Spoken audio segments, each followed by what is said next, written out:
How's it going, guys? I'm Aaron from PhoneDog.com, and AT&T wasn't going to let Verizon get too far ahead in the 4G LTE game. They're rolling out their own version of 4G LTE, and it's available in 9 markets as of today. Well, they have to have some devices to go with those markets, so now they've introduced 2 4G LTE devices, one of which is the Samsung Galaxy S2 Skyrocket. Now, this device is very similar to the Galaxy S2 on T-Mobile. It's got a dual-core 1.5 gigahertz processor, a 4.5-inch Super AMOLED Plus display, an 8-megapixel camera, and heck, it even looks the same, or looks pretty similar to the one on T-Mobile. That said, it has 4G LTE capabilities built in, so if you're in one of those 9 markets, you can take advantage of it right now. Now, that said, it goes up against the HTC Vivid on AT&T, another 4G LTE phone, which is $50 cheaper. Is it worth the extra $50? And heck, is it even worth doing the extra money for AT&T's 4G LTE? We'll find out that and more in the full review of the Skyrocket. But first, a special thanks to my boys at Best Buy. They hook us up with phones just like this for use in our one-paw bandit game. So when you go into Best Buy Mobile, you won't deal with rebates. You'll walk out the door paying $249.99. Don't deal with paperwork. Don't deal with waiting 8 to 10 weeks or 6 to 8 weeks, whatever it is now. And you don't have to worry about debit cards or dealing with any mess like that. You'll walk out the door at Best Buy Mobile without dealing with rebates. Enough of that, let's get into it. Skyrocket, a member of the Galaxy S2 family. Is this one just as cool as all the others, or should you go with the HTC Vivid? We'll find out starting right now. So I covered the HTC Vivid, which was one of AT&T's first 4G LTE devices. Well, they released 2. The Vivid was one, and then here's the other one, the Samsung Galaxy S2 Skyrocket. It's available now from AT&T, but it's $50 more expensive than the HTC Vivid. It comes out at $249.99, and specs-wise, it's packing quite a punch, at least on paper. It's packing a dual-core 1.5 gigahertz Snapdragon processor, has a 4.5-inch Super AMOLED Plus display, an 8-megapixel camera on the back with 1080p HD video recording. It has a 1,850 milliamp hour battery, so a much bigger battery than the Vivid's 1,620 milliamp hours. And over here you have a front-facing camera, and you're also packing Android 2.3.5 with Samsung's TouchWiz version 4.0 on this bad boy. So it's a good-looking device. It's a little bit bigger, and it's one of those things where you're like, you know, they just released the Galaxy S2, and a month later, they've already released an update on their own network to the Galaxy S2. So this is kind of like the Galaxy S 2.5, even though it's branded, obviously, as a member of the Galaxy S2 family. So the Skyrocket, available now, 4G LTE capable in any of those 9 markets which have LTE. But let's take a look at it, because some things have changed on this device as well. You got your 4 capacitive buttons down here, menu, home, back, and search, and then out of the box you get the typical AT&T stuff. Code scanner, family map, navigator, ready to go, which is actually new to the Skyrocket. And let's see what ready to go is. Fast and easy phone to set up, problem solved.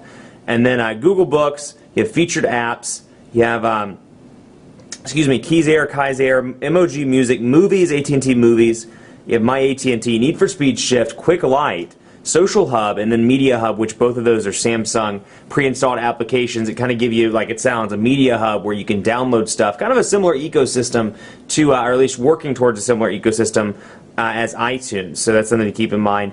You've got not Wells Fargo, that's something I have pre-installed. Visual voicemail, and then YP Mobile. Now, the benefit to all of these AT&T applications, they have listened to their customers, and not only can you sideload applications now on AT&T devices. Remember a couple, actually it's been less than that, about a year ago, when the AT&T high-end Android devices, you couldn't sideload applications. It was a big stink. A bunch of people got frustrated. Well, AT&T is allowing sideloading of applications now, but also you can come in here and manage your applications, and you can remove the AT&T stuff. So if you want to uninstall, you can uninstall Family Map, and kind of clear up some of the space on the device if you don't want that AT&T bloatware. So that's a nice touch, but again, running Samsung's TouchWiz 4.0, and if you're coming from something like the Infuse 4G, or maybe the Droid Charge on Verizon, or something with an older version of TouchWiz, you need to take a look at this and really analyze it, because it's a much better version than 3.0 ever was. I mean, they made some subtle changes and then not so subtle changes as well. Like, take a look at wallpaper, or when I open up widgets, for example, and it has 7 home screens, by the way, but I go over here to edit. Actually, not edit, just kidding. And press and hold, and it brings up add to home. I can add widgets, folders, shortcuts, or wallpapers, typical Android, but I can actually scroll up here between my 7 home screens back and forth, and I can add widgets from here. So you can see this design looks different. The way you scroll back and forth between the widgets looks different.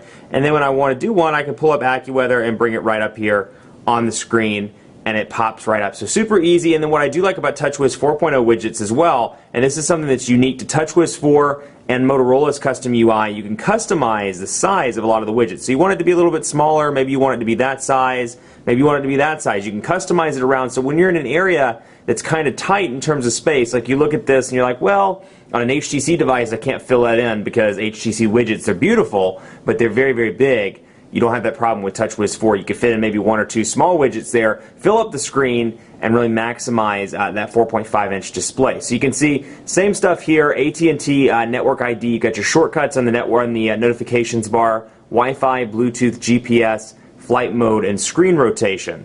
And then again over here the dock's a little bit different. You'll notice how quickly it moves versus TouchWiz 3.0. So if you're coming from again the Infuse, the Droid Charge, take a look one at how there's no color in the background behind the apps or the dock down here, and 2, how quickly it moves. They've really done a good job in comparison to TouchWiz 3.0. Huge improvements on the design front. So let's take a look at messaging while we're in here. We'll go to the Welcome to AT&T message, and I'll show you now. One thing I will say, and I've actually customized the font. One of the benefits of Samsung devices, it's pretty easy to customize the font. It comes with a couple. It comes with like Choco Cookie. I think it's Helvetica, which is what I have on this one right now, and the default font that Samsung pre-installed. So I have it on Helvetica.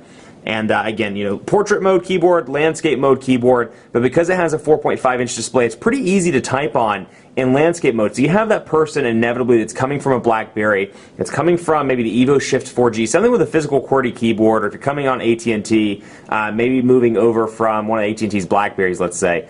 Well, you know, you're moving over, you're like, I'm not sure if I can do this on-screen keyboard stuff, I'm used to the physical keyboards. It's going to be an easy transition, or at least the easiest transition on a 4.5-inch display. Very easy to type on, even with somebody that has larger thumbs. So we're going to make something exciting. The Quick Brown Fox, what's the Fox going to do? It's the weekend. Quick Brown Fox, hit the boulevard, and think and kissed a bunch of, I don't know. Quick Brown Fox hit the boulevard and kissed a bunch of squirrels. How about that? Quick Brown Fox hit the boulevard and kissed a bunch of squirrels. You know, it's Friday. He's going to be wild this weekend. He hit the boulevard and kissed a bunch of squirrels. So pretty easy to write on. And then you get 3 keyboards out of the box. What you're looking at right now is the Android 2.3, the Gingerbread keyboard. You get Samsung's keypad, and you get Swipe pre-installed out of the box as well. So a lot of options there. But so that's quick and easy on the keyboard. Let's take a look at the web as well. Now this is something that interested me. This is packing the same processor, or a similar processor, as T-Mobile's Galaxy S2. This is one that branched away from the Exynos thing and moved over to Snapdragon. So it's a 1.5 gigahertz dual-core Snapdragon CPU.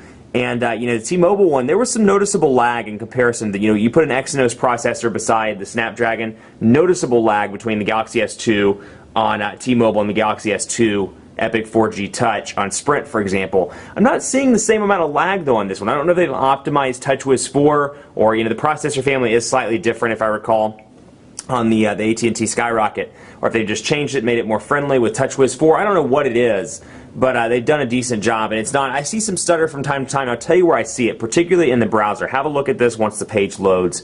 But this is where I really see the stutter in comparison to the Exynos processor. And also another thing, this is running 4G right now, but it's running HSPA Plus, which AT&T also calls 4G. If it were running LTE, you'd see an LTE indicator just below 4G.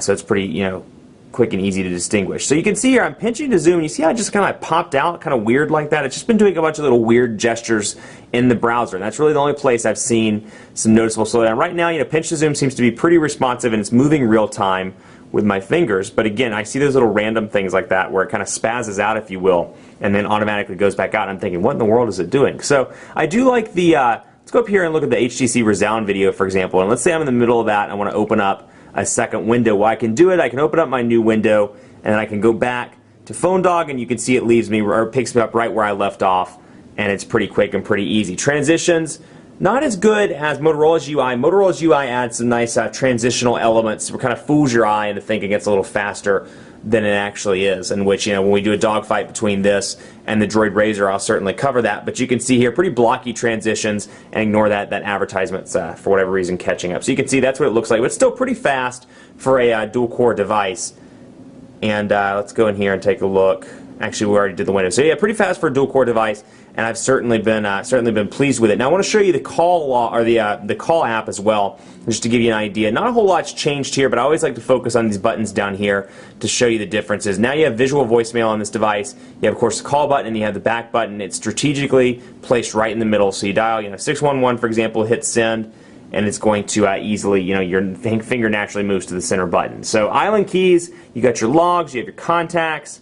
So I can go into Billy Bob, for example, and show you Billy Bob. This is what the contact interface looks like. It's not nearly as advanced as HTC Sense, and if you watch my videos, especially recently, I really praise HTC for having a great organizational structure with their contacts. Whereas with this, you do get the history, you get the activities in the media tab, but it's still just not as expansive as HTC's, where you can go in and say, okay, we sent these messages all at this time, or here's the call history just for Billy Bob, or here are the emails just for Billy Bob. It does a really good job of organizing. But hey, you can still put in notes, groups, you can assign a ringtone, you can see the contacts, and of course you can call and message directly from the contact screen. Then you have favorites as well, and then you have groups over here, so you can scroll over and see that little blue indicator to let me know that there are additional tabs on the other side that are being rolled off the screen. So it's definitely an improvement again over TouchWiz 3.0. Not quite up to par with Sense 3.0 and 3.5 in terms of organization, but again, I just can't get over the dramatic improvement on this versus TouchWiz 3. So let's take a look at the market. And if you're coming back to Android after a period of time, or maybe you just haven't been using the market or whatever, the market's undergone a reformation over the past couple of months. The design looks different. You'll notice this black and gray color scheme. You'll notice also that apps, games, books, and movies are all combined into one. So I can go in here to apps, for example, and show you. And again, transitions seem to be relatively quick. And like I said, that processor speed kind of worried me, but I'm not seeing the same issue on this one that I saw on the Galaxy S2. And battery life has been pretty interesting as well, which I'll talk about in part 2. So a little hint that you need to watch part 2. So Facebook for Android, for example, I pop it open, I can share, I can search for something else, update and install. It would show screenshots right here if there were any. There they are. Screenshots are available, allow automatic updating, so we're going to go ahead and allow that. And I can see rate and review, what's new, description, reviews, and what people also viewed. So it's all kind of organized, developer information, all very organized in a convenient, easy to read way. And then of course I can come back and download a book if I want to, or download a game, all from the Android market.